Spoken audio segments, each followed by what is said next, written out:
nagusuje cyane ukomeje gukurikira Gospel Site TV. Uyu mwaka cyo kwagezaho iki kiganiro gikurikira.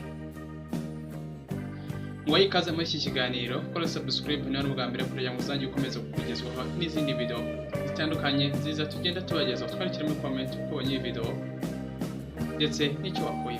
Ndagushimiye. Mwayi kaze muri iki kiganiro. Muri kiganiro tugiye kuganira ku mavu n'amavuko bya Theo Bosebabireba. Ngira ngo uyu muhanzi muramuzi inshoke zanjye, umuhanzi ni cyamara mu Rwanda. Arenge indirimbo zitandukanye nyinshi kandi watangiye kera, maze igihe kinini mu Rwanda rw'umuziki wa gospel. Uwiringiyimana Theogene uzwi nka Theo Bosebabireba ni umwe mu bahanzi bakomeye mu muziki wa gospel mu Rwanda. Yavukiye mu karere ka Kicukiro mu mujyi wa Kigali, kandi akiri muto yagaragaje impano idasanzwe nko kuririmba no gucuranga.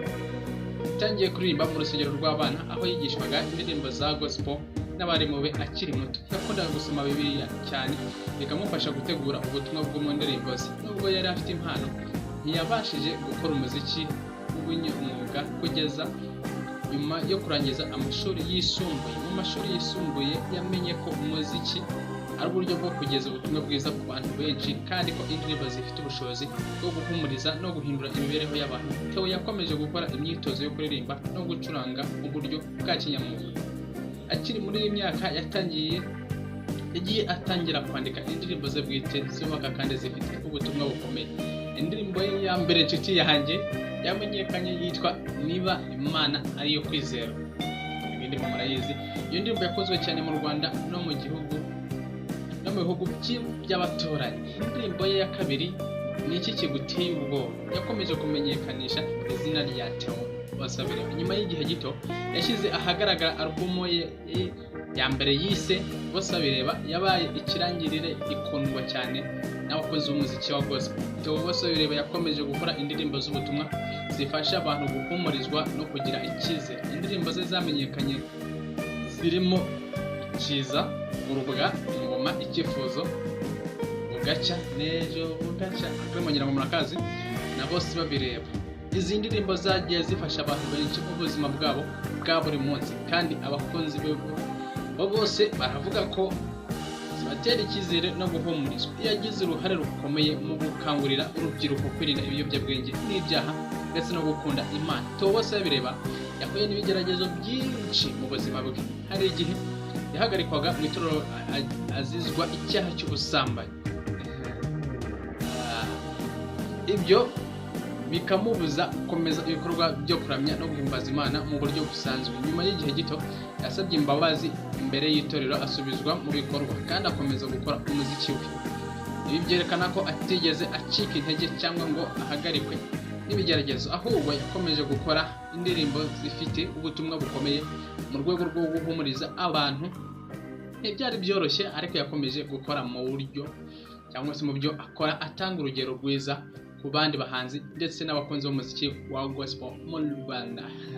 Theo Bosebabireba ntibanda gusa ku muziki, yitabiriye ibikorwa bitandukanye by'ivugabutumwa mu gihugu hose, atanga ubutumwa bwo gukunda Imana no kubana neza n'abandi. Hari ubwo yagiye mu giterane cyo kurwanya ibiyobyabwenge, aho yatanze ubutumwa bukomeye bwo kureka inzira mbi no gukurikira ubuzima bwiza.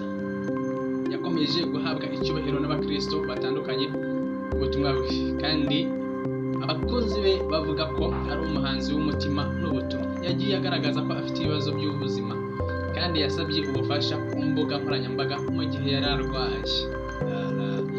Yavuze ko abavandimwe be bamureze ku buryo bwiza, ariko bamaze igihe baramutaye, bityo akaba yarasabye Abanyarwanda kumushyigikira no kumufasha mu buryo bwose bushoboka. Abantu benshi bamusubije bagashyigikira ibikorwa bye by'umuziki, kandi ibi byamufashije kongera imbaraga zo gukora no guhanga indirimbo nshya. Mu myaka yakurikiyeho yateguye ibitaramo byo kumurika alubumu ze nshya, bigahuriza hamwe abakunzi be benshi. Yagaragaje impano ye idasanzwe mu kuririmba no gutanga ubutumwa bwiza, kandi indirimbo nshya zagaragaje ibitekerezo bye ku buzima, urukundo n'ukwizera. Abakunzi be baravuga ko indirimbo ze zifite uburyo bwo kubahuza n'Imana, kandi zikanabafasha mu gihe bikomeye by'ubuzima.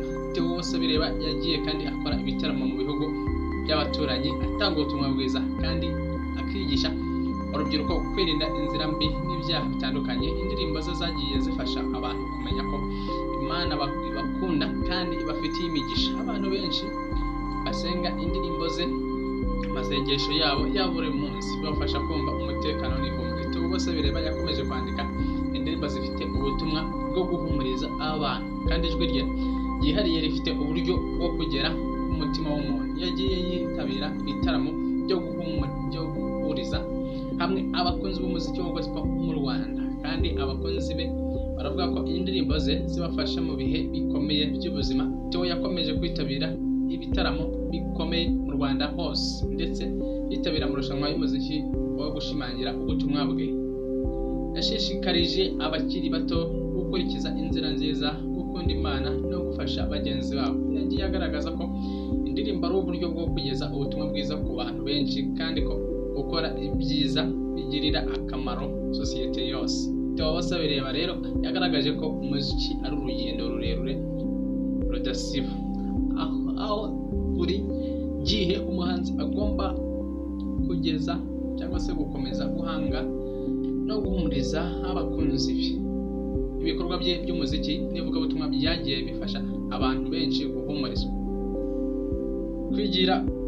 kwigira ku mibereho myiza no kumenya ko Imana ibakunda. Yagaragaje ko guhumuriza abandi binyuze mu muziki no mu butumwa bwiza ari imwe mu nshingano z'umukristo. Yashishikarije abantu kugendera mu nzira y'ubuntu, kubabarira no gufasha abandi mu bihe bikomeye by'ubuzima. Abakunzi baravuga ko indirimbo ze zifite uburyo bwo gufasha abantu kumva ko batari bonyine, kandi ko Imana ihora ibakurikira mu buzima bwabo bwa buri munsi. Theo Bosebabireba yakomeje gukora ibitaramo no gushyira hanze indirimbo nshya, atanga ubutumwa bwo gukunda Imana no kubana neza n'abandi. Indirimbo ze zigizwe n'ubutumwa bwubaka kandi zifite imbaraga zo guhindura imibereho y'abazumva.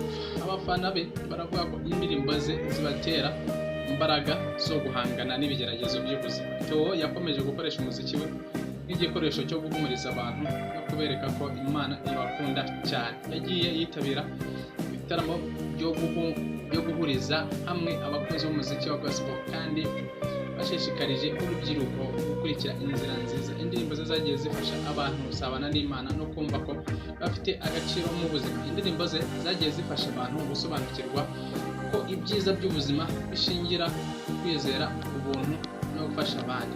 Yagiye agaragaza ko n'igihe cyose umuntu ahura n'ibigeragezo, gukora ibyiza no kubaha Imana bigira agaciro kanini. Theo Bosebabireba yagiye asaba Abanyarwanda guha agaciro umuziki wa gospel kuko abafasha mu buryo bw'umwuka kandi bagahuza abantu. Yagize uruhare rukomeye mu kongera igipimo cy'ubutumwa bwa gospel mu Rwanda, atanga icyitegererezo cyiza ku bandi bahanzi.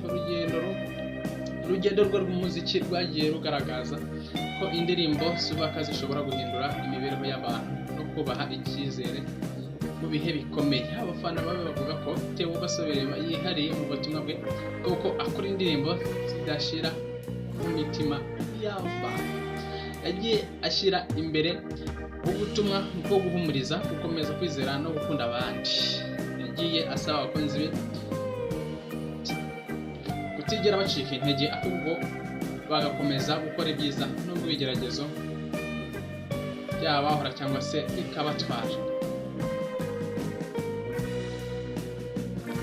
Theo Bosebabireba nk'uko nababwiye yakomeje kwitabira ibitaramo bitandukanye mu gihugu hose, Iburasirazuba, Iburengerazuba, Amajyepfo ndetse no mu mujyi wa Kigali.